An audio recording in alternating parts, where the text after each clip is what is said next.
Hello, I'm Dion Tracy Duckett, estate planning and elder law attorney for Duckett Law LLC in Atlanta, Georgia. Today, I'm providing a comparison of the Revocable Living Trust and the Irrevocable Medicaid Asset Protection Trust. Please note, as always, that this presentation is provided for educational purposes and should not be construed as legal advice regarding a legal matter. If you have legal questions, please feel free to reach out to Duckett Law LLC if you're a Georgia resident, and or to your local estate planning or elder law attorney. Now we'll begin.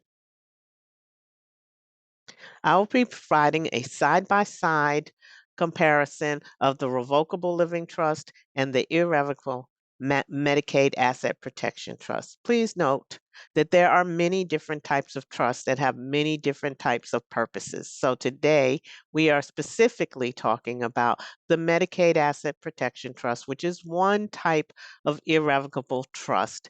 And the purpose is to protect your assets from the cost of long-term nursing home care. All right. On the left, you'll have the Revocable Living Trust, and on the right, we'll have the Medicaid Asset Protection Trust. With both, you can consider the trust as a container or a treasure chest or some type of box that can own your property. It is a separate entity from yourself, okay? And it can own all of the same types of property that you can own. So this includes your residence, your bank accounts, cash accounts, your investment accounts, stock accounts or other investments, your personal property such as jewelry or furniture or musical instruments. It can also own your business interest if you have a membership interest in a limited liability company or own stock in a corporation. And it can also own your rental property or other real estate, such as a vacation home. You may also own life insurance or retirement accounts. You don't want to transfer these to either type of trust. There are irrevocable trusts designed to hold life insurance, but this is not the type of trust we are discussing today. You never want to transfer your retirement accounts to your trust because that will cause your taxes to come due. Um, both of these vehicles, the life insurance and the retirement vehicles, have certain protections built into them, so you typically are not going to transfer them to your trust. All right. The Medicaid Asset Protection Trust has a lid on it that represents the irrevocability of the trust. Once you've transferred the property in there, you cannot reach back in and take it out. The Revocable Living Trust, on the other hand, does not have a lid. That's because the trust is revocable. You can cancel it, you can change it, you can stick your hand in there and pull the property back out. But just like you can get in there, your creditors and others may be able to stick their hand in there and access the property as well. All right. And so with both trusts, you can have unlimited lifetime distributions of principal and income. The principal is the property that you have transferred to the trust itself, the property itself. The income is any income earned, such as interest or dividends or rental income. So there can be unlimited distributions. The spigots are there to once the someone turns it on, that's how the distributions are made. Only the trustee of the trust can turn on the spigots. All right. The distributions are made to the lifetime beneficiaries. With the revocable trust, that was typically you. You can designate someone else to benefit during your lifetime, but typically when we're doing the planning, we're talking about planning for yourself in this instance. And so you would be the lifetime beneficiary. With the Medicaid Asset Protection Trust, however, you cannot be the lifetime beneficiary because remember, you are trying to move assets out of your name and out of your control so that they will not be counted against you if you are applying for nursing home Medicaid to pay for nursing home for long-term care Medicaid to pay for nursing home care. And please note that there are many types of Medicaid. So here we are talking about long-term care Medicaid for nursing home care.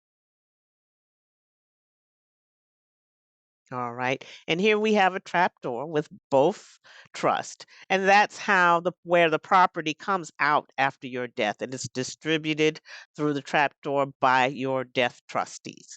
Death trustee can be the same or different from your incapacity trustee.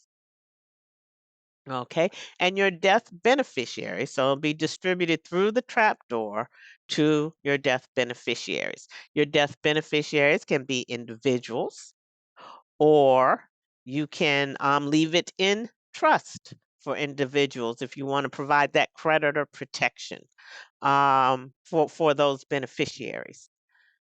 You can also leave it to an entity such as a charity or a church or a university, and that's the same for both trusts. The trusts are very similar um, in those instances.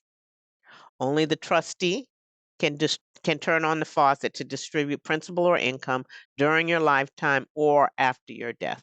The trustee is the person designated to manage the trust property. Okay. To recap, the revocable trust does not have a lid. You can remove the property, but there's also potential access to creditors or others. You are the beneficiary. On the other hand, the Medicaid Asset Protection Trust does have a lid on it. You cannot remove the property once you've transferred it there. Only the trustee can remove the property. You cannot be the beneficiary. You can be the trustee. That's not the best idea because you want it to be clear that this property does not belong to you. So, but you can be the trustee, but you cannot be the beneficiary. So any distributions cannot be made to you. You can still maintain the right to live in the residence. You can even maintain the right to the income from the property that that is in the trust. You just cannot receive the the property cannot be distributed to you. I'm sorry. All right. The primary uses of the revocable living trust are asset management. We're talking about management while you're alive and management after your death. If you should become incapacitated, how it helps to avoid living probate, which is the conservatorship process to have a conservator appointed for you if you're not able to manage your property yourself and you have not made plans in advance for someone to do that. Um, and then there's probate avoidance. Typically, that's what the revocable living trust is created for, probate avoidance, because property that is titled in your name alone at the time of your death and does not have a beneficiary designation, it has to go through probate to be transferred. So if the trust owns the property, either one of these trusts, then the property is not owned by you, it's owned by the trust, and therefore it is not probate property and doesn't have to go through the probate process. And then finally, you can provide beneficiary protection by leaving property to your beneficiaries in trust. All right. The primary uses for the Medicaid asset protection are to protect your assets from the cost of long term nursing home care. Your property does have to have been in the trust for 5 years before it's protected. And so, but 5 years and 1 day later, if something happens and you should apply for Medicaid to pay for nursing home care, then that property that has been there for 5 years is protected. If it's less than 5 years, then you have to regroup and do some planning, some crisis planning. The Medicaid Asset Protection Trust, of course, is for incapacity planning. Also, asset management, probate avoidance, beneficiary protection, and irrevocable trust can have other uses. But here we're talking about protection of your assets from the cost of long-term nursing home care. And why you might want to do that? Sometimes, people are concerned about going into a nursing home because of the quality of care. Well, if you have protected your assets, even though you cannot receive distributions from this trust, the property can be used for you. So if you name a lifetime beneficiary and that um, distributions are made to the lifetime beneficiary, well, then once the lifetime beneficiary has received the property, then they can use the property for you. So if it's cash that's been distributed to the lifetime beneficiary will put it in their own account. So if it's your son or daughter, they would put that distribution in the son or daughter's account. They cannot put it in an account for in your name. But then once they have it in that account, they can set it aside for you and they can pay for something for you, like a caregiver to come and watch after you while you're in the nursing home. And so there's those extra benefits. You'll still have the benefit of the protections of the nursing home with the added care provided by the assets that you transferred and protected in the Medicaid asset protection. So it can pay for things like an independent room. Typically, Medicaid will only pay for a shared room. So you can get an upgrade to your own private room. So your beneficiaries can take distributions and then use those funds or those distributions to pay for the extras for you.